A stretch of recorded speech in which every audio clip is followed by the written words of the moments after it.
Se peina con moño y se pone el cuello un lindo pañuelo. Un niño la mira, ella le hace un guiño y luego le dice: ¿Cómo estás, cariño?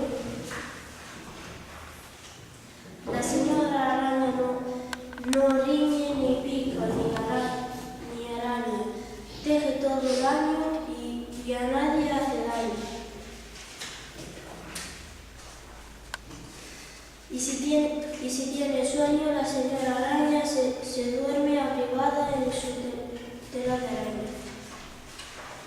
Ya está.